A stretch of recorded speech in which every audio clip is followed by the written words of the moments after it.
Hello, welcome to Gen Z Finance. I'm an older Gen Z on the cusp of being a young millennial, documenting my financial journey here on YouTube and over on my Instagram at Zennial Finance. Today, it is time to review my July 2021 net worth. Here on this first screen, you see the spreadsheet that I made to track my monthly changes across all of my accounts. You can get a copy of this Google Sheets workbook in the description box down below if you're interested. But here you can see all of my account balances as of the end of July and the dollar amount change and percentage change from the last month as well.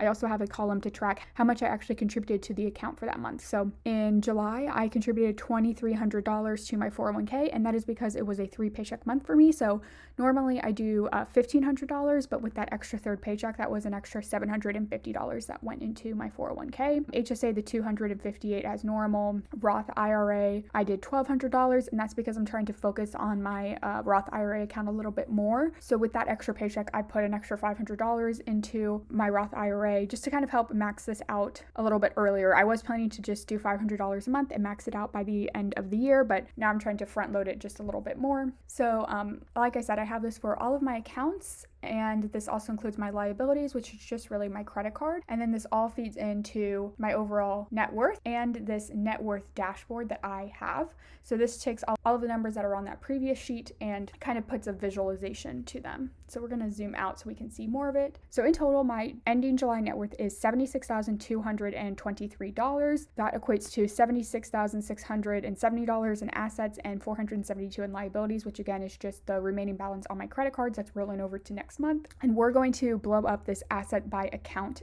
chart down here and just take a deeper dive into it. So here is the assets by account. So again, I have about $76,700-ish in assets, and 35.6% of that is in cash. So about $27,000, that's in between my checking account, my savings accounts, the portion of my HSA that I have to keep in cash, that includes that, and everything in like my Venmo and my wallet. So that's all of the cash that I have on hand. My next biggest account is actually my 401k. This makes up almost 32% of my assets at $24,000 and almost $300. It's going to be really exciting to see if my 401k will actually become the biggest percentage of my assets this year. It's been my cash for a really long time, but 401k is definitely increasing quite a bit. So it will be exciting to see where this lands by the end of the year.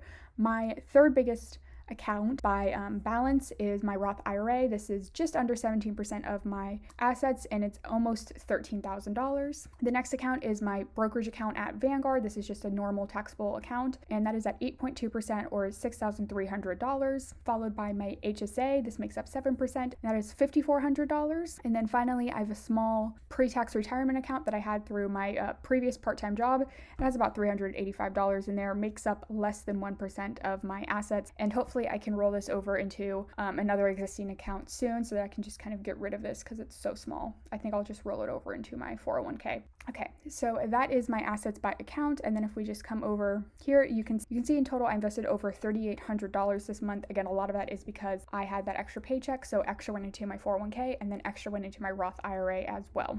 Okay, so now we're back on the kind of spreadsheet view because this is personally how I prefer to kind of compare my net worth over time and see the changes month to month. You can see that my net worth increased by almost $6,000 from June to July, which represented 8.45% increase in 1 month, which is almost the exact same percentage increase that I saw in June, from May to June. But really excitingly, overall, my net worth has increased by over $100,000 since I first began tracking in February of 2019. Now, obviously, my net worth still has about $24,000 to grow before I will reach a official $100,000 net worth. But still, knowing that it's increased by over $100,000, that's really, really exciting for me. And I think that's honestly, that's a milestone and a little marker that I never thought about before. And I think it's a pretty cool marker, especially if you're someone who started their kind of journey with debt. That $100,000 net worth can feel so far away, but seeing the growth is awesome because, I don't know, for me, that means if I had started in the black, I would have $100,000 net worth right now. Obviously, I didn't, I had student loans, so that's why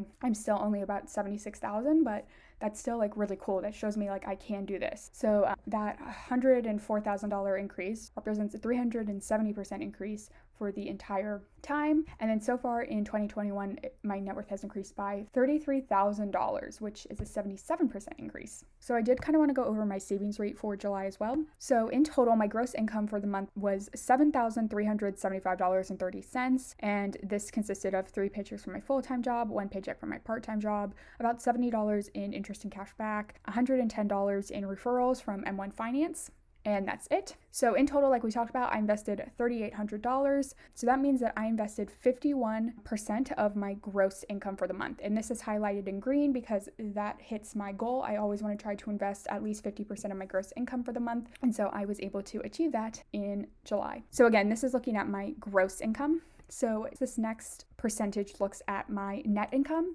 I brought into my budget just under $3,700, and I actually spent in the month of July just under $970. So that means I either saved or invested or just like did not spend $2,700 in July. Again, this is just looking at my net income, which means I did not spend almost 74% of my net income for the month. Again, this is highlighted in green because I feel like that's a pretty good, I guess you could call this a savings rate. I like to call this like a not spent rate because I didn't necessarily save all 73% of that. Like some of that went to specific saving goals that I have, but some of that money I budgeted towards, dining out, and I just didn't use all of it, but some of that might roll over into the next month or be saving up for, Christmas gifts, which is money that I am eventually going to spend. So I just call it a not spent rate instead of like a savings rate. That's how I conceptualize that. So the third rate kind of combines the previous two.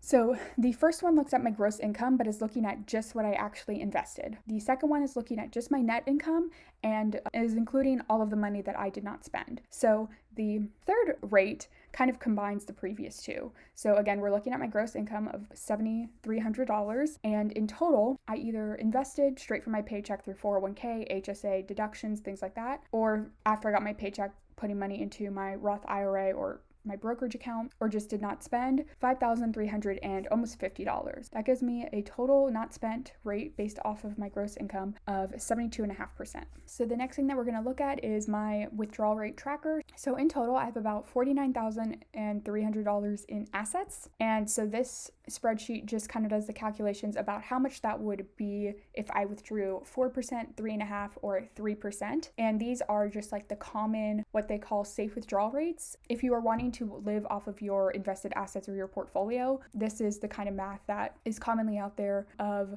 how much you would be able to withdraw every year based on your portfolio. So an almost $50,000 portfolio would be able to provide about $1,975 a year withdrawing at 4%, $1,730 a year at 3.5%, and then $1,400 a year at 3%. And then I also have what that would equate to monthly. So obviously this is not enough to live on for myself yet, but I do find it really encouraging to see these numbers grow because at the beginning of 2021, I could withdraw less than $1,000. And now, just 7 months later, I'm almost able to withdraw double that. For me, it is kind of helpful, especially since I don't have a specific FIRE number yet that I'm locked in on. I kind of have a range in my head of what I could live on, but I don't have a specific number that I'm targeting just yet because I feel like I'm still too young to really be able to give a proper guesstimate of what I want my yearly budget to be, like 10, 20 years in the future. So for now, I'm not really worried about like a specific FIRE number. I'm just trying to save and invest as much as I can. And in the meantime, I'm still kind of keeping track of what I could withdraw because I think it's fun.